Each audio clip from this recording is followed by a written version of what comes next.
Sejam muito bem-vindos a mais um podcast Afya Dermato Papers. Eu sou Cláudia Ferraz. Eu sou Perla Gomes. E aqui discutimos tudo sobre dermatologia. E o assunto de hoje é pioderma gangrenoso.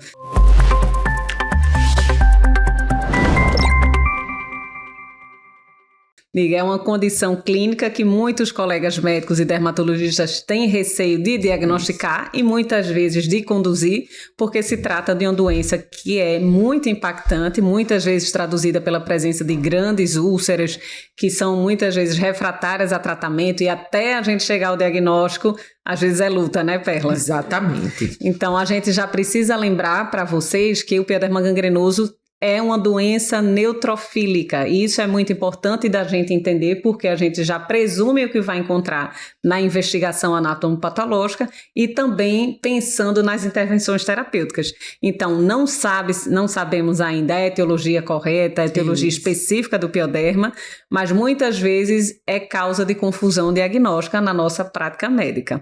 Então, vamos lá, Perlinha. Se a gente for conversar ou explicar para o pessoal que está nos escutando quais seriam os aspectos epidemiológicos mais relevantes do pioderma gangrenoso, que dados você passaria para quem nos escuta? Então, vamos lá. A gente tem que saber que o pioderma é uma doença que pode acometer qualquer idade. Então, não tem uma predileção, né? Isso é importante, nem por idade, nem por sexo. Então, vocês podem pegar na infância ao idoso, né? Então, é importante você saber que é uma doença que tem uma prevalência que não é tão comum, mas que, assim, no Brasil, mais ou menos, que a gente tem, não tem muito... No Brasil, a gente não tem um centro... Um dado epidemiológico muito adequado, né? Isso, um dado epidemiológico adequado. Então, ele varia aqui no Brasil de 0,38 casos para 10 mil atendimentos num setor de referência lá no Rio de Janeiro. Mas, se a gente pensar numa incidência mundial, ele fica em torno de 3 a 10 casos por milhão por ano. Então, não é uma doença tão comum. Mas quando ela aparece, ela assusta, né, Claudinha? E a gente vai ver os diagnósticos aí, que fica diferenciados com tantas coisas. E é importante a gente lembrar que o pioderma gangrenoso tem como sua manifestação clássica a úlcera, mas ela pode ter uma instalação tanto aguda como subaguda crônica.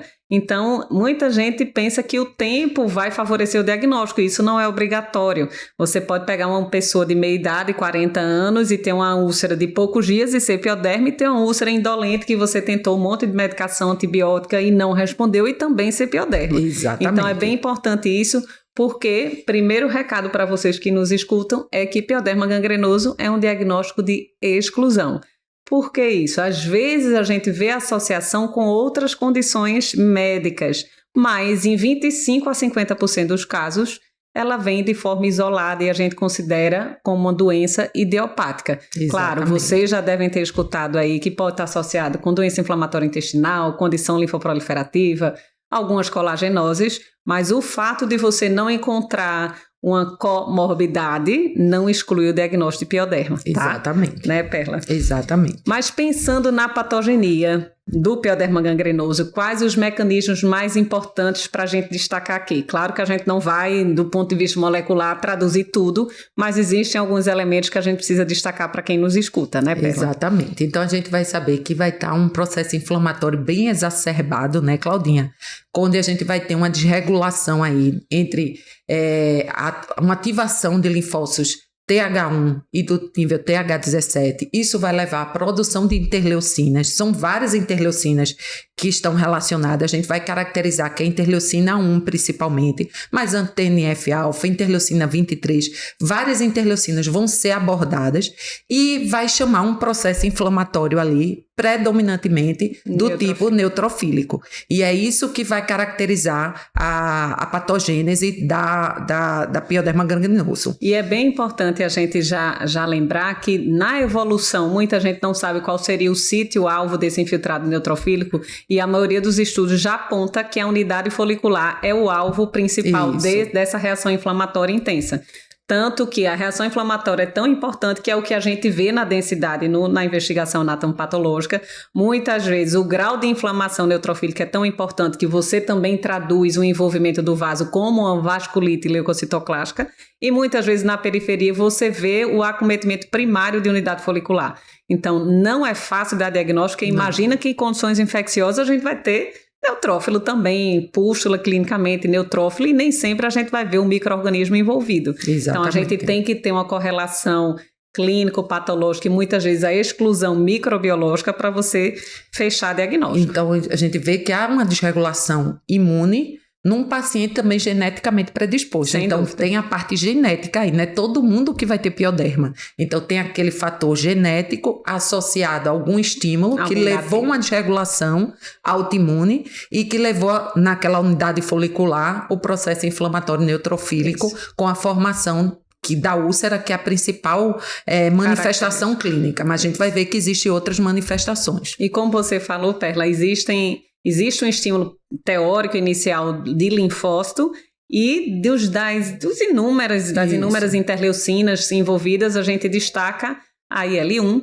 IL-1 alfa e beta. Por que a gente destaca isso? Já pensando na terapêutica mais à frente, que a gente vai citar, onde estamos em toda investigação e nível de evidência de tratamento. Exatamente. Tá? Que a gente começa antigamente com um quadro, pensando só no quadro neutrofílico, hoje a gente já fala de interleucina, a gente vai para trás, né?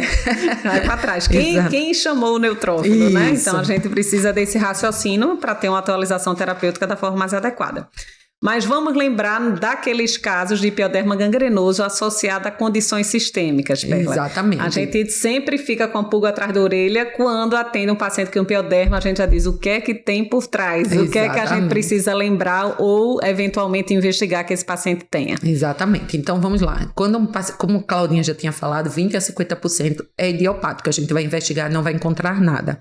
Mas existem associações, principalmente quando a gente fala de pioderma, a gente sabe com doença inflamatória intestinal. Né? Então, a importância aí do gastro com a gente, porque é uma das principais, mas existem várias outras. Então, doenças hematológicas, malignidades, doenças autoinflamatórias, né? A gente sabe que tem aquela síndrome PAPA, tem a síndrome PAPACHE, né?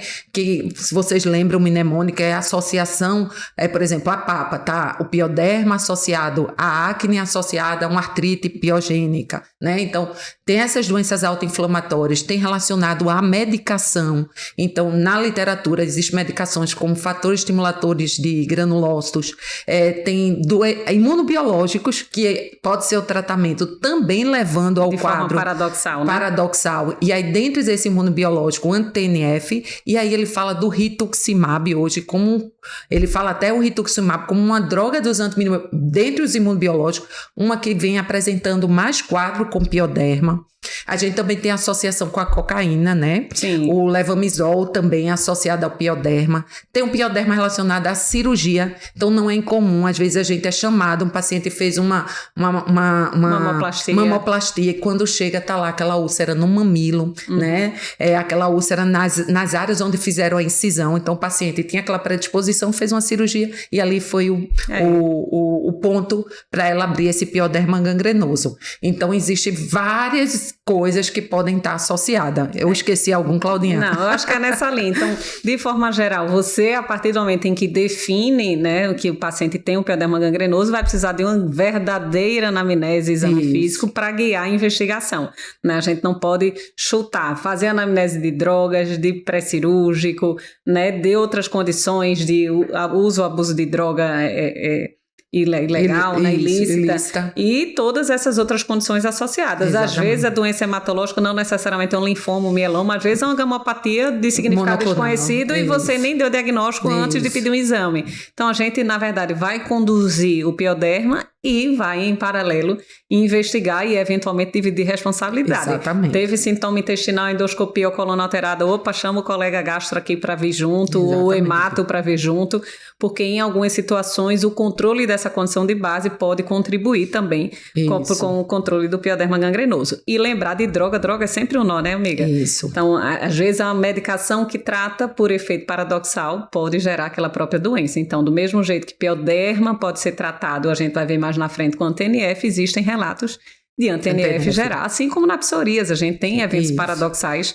com algumas drogas imunobiológicas. Exatamente. Mas vamos, do ponto de vista prático, lembrar quais são as manifestações clínicas e as variantes do pioderma gangrenoso, Perla. Exatamente. A úlcera, a forma ulcerativa é a mais clássica, comum, né? Mas a gente pode apontar algumas características tanto dessa forma como das outras que são menos lembradas. Exatamente. Então, assim, é importante a gente ter a forma...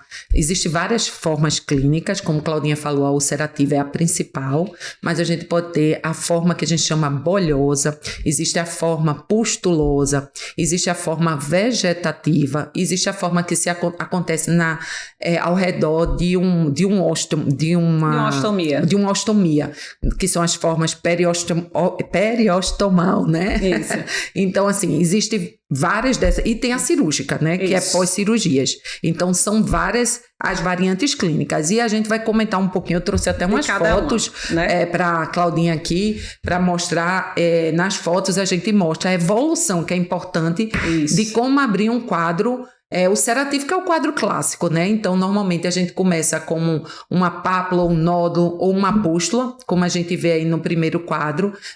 Esse aí tem um nódulo mais violáceo, com essa cor mais eritematosa, né? E aí, desse nódulo, ele abre e forma essa úlcera que tem esse bordo minado. Ou esse bordo minado, minha gente, parece que tá minando por baixo, ela vai entrando, né? Tem gente que coloca minado ou subminado ou solapada. Solapada, exatamente. Normalmente ela tem necrose, mas o que chama atenção é esse halo meio lilás, que a gente chama eritematoso ao redor da úlcera, né? E aí, depois que ele evolui para essa úlcera, em tratamento, ele pode haver uma regressão e aí vai formar esse terceiro quadro, que é a formação da cicatriz, que a gente chama de que é uma cicatriz cribiforme, né? Que é essa cicatriz, que ela forma essas linhas de fibrose, com pele ainda mais cruentazinha, né? Ao redor.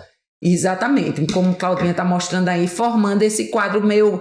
Todo cheio de furinho, perfurado, né? Que a gente chama de cribiforme. Então, normalmente, essa é uma evolução que a gente precisa estar com isso na cabeça. Isso. Claro que vai vir algumas manifestações que a gente vai agora tentar botar assim, o que é que a gente aparece mais nessa, né? Então, vamos lá, vamos para algumas coisas que é importante, né? Só destacando, Perlo, que você lembrou, nem toda lesão inicial abre já de cara como úlcera. Isso. Então, eu chamo a atenção disso porque eu já peguei, eu acho que uns 2 casos no consultório que o pessoal associou a picada de aranha. Confunde muitas vezes inicialmente, mesmo. Principalmente quando você não tem uma comorbidade que justifique algo para pensar em pioderma. Verdade. Então, às vezes começa com essa placa eritematoporpúrica com a cara de necrose central. Isso. E a gente sabe que a evolução é muito variada, pode ser rápida ou não. E vai dizer, doutora, foi uma picada de coisa, você viu o bicho, você viajou, teve alguma expulsão e às vezes não teve nada. E a evolução pode lembrar aquela placa marmórea do loxocelismo, mas é diferente, tá? Exatamente. Então essa tem um crescimento bem periférico, quase sempre arredondado, essa borda solapada. E o histopatológico, lógico, vai ajudar a gente, além da história e anamnese. Chama a atenção desse aspecto cribiforme. Tem alguns começam a abrir dessa forma meio esburacado ou num processo cicatricial, como você falou, e o termo cribiforme é do osso cribiforme, que a gente tem... É cheio de furinho, né? Cheio de furinho, né? Assim, na nossa... Na calota não, na base do crânio, na realidade. Isso. Então, lembra aquele... Né? Aquela aspecto esburacadinho, né? Cheio de buraquinho, que pode nos remeter à hipótese de pioderma gangrenoso.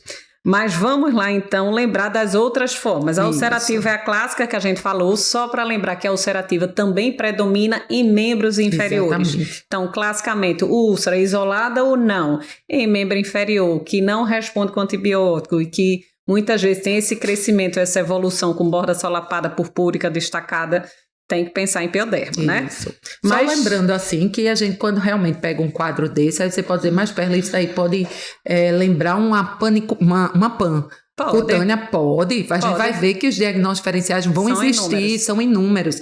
Mas, assim, a evolução disso, a gente tem que ter essa parte dessa anamnese, para a gente entender o que está acontecendo, né? E a borda solapada com essa úlcera mais necrótica, com esse halo lilás, ajuda muito também, né? Exato, concordo. Então, vamos lá, então, para as outras formas, outras variantes do pioderma, Perla. Então, a gente tem aquela forma denominada pustular. Então, como o próprio nome diz, ela tem presença presença de pústulas, muitas vezes com eritema, pode ter aquele aspecto de pústulas agregadas. Aquele eritema de base, eita, bati aqui no microfone. E esse padrão pustular, ela é mais associada à doença inflamatória intestinal. Isso. A gente vai citar aqui o que é mais associado. Nenhum exclui nada, viu, gente? Isso. Mas às vezes isso cai em prova de concurso, ajuda no raciocínio, então é importante vocês terem esse tipo de ligação. Qual é a outra variante, Perlinha? A outra variante é a bolhosa. A bolhosa, aqui a gente não trouxe foto, mas assim, a bolhosa ela é muito característica de doenças hematológicas, principalmente as linfoproliferativas. E ela está mais associada aos membros superiores. Certo. Então, geralmente, você começa com um quadro, ali você viu que tem um nódulo, então pode formar um quadro de bolha mesmo. Então, às vezes não entra, a pessoa, bolha, né? Onde é que estamos, né? Então, lembrar que ele vem com um quadro de bolha e depois ele ulcera. Às vezes a bolha está ali e faz uma base ulcerativa. Mas lembrar que é mais em membros superiores e em pacientes com doenças linfoproliferativas, doenças hematológicas no geral, né? Isso, e a bolha é aquele padrão de bolha hemorrágica, não é aquela bolha levezinha de bulose, não, né? Aquela bolha bem hemorrágica que evolui com a necrose e ulceração. Isso. E a gente ainda tem a forma vegetativa, que muitas vezes a gente não flagra a úlcera franca, você vê muito mais um tecido de reptilização, com úlcera mais rasa, superficial, fica com esse aspecto até meio verrucoso, mas eventualmente em alguma área da região você pode até flagrar uma área solapada, uma área mais desnuda, mas nem sempre é fácil. Ela é mais superficial, né? É mais superficial do que os outros. E só para mostrar aqui, então aqui nessa figura, Claudinha, aqui, ó, do Belda, que a gente pegou e tem mostrando a vegetativa, mostrando como Claudinha falou, essa superfície mais crostosa, a gente quase não vê uma úlcera mesmo, né? Algumas áreas mais, mais desnuda. E também tem a forma que periostomal. Periostomal, que é essa parte aqui a primeira foto que a gente vê aí diante de uma bolsa de colostomia, você encontra uma lesão, aí você encontra uma borda aí mais, né, elevadinha, né? E aí, ao redor de uma ostomia, você sempre lembrar do pioderma. Isso. Lembrar do pioderma. Ó, você vê como lá a parte superior dele ali, ó, como tá querendo minar, ó, tá vendo por dentro, né? Fazendo... Parece que cava, né? Por baixo da superfície. Exatamente. Isso. Ela faz solapando mesmo. Isso. Né? Além dessas manifestações clássicas cutâneas, a gente eventualmente flagra condições sistêmicas ou extracutâneas, que não é o habitual que a gente faz na nossa prática, mas existe descrição de literatura em quadros muito agressivos, que é um envolvimento sistêmico com febre, né, sintomas de toxemia, dor e até envolvimento visceral, né, Perla? Exatamente. Então, lembrar que pode ter esse acometimento visceral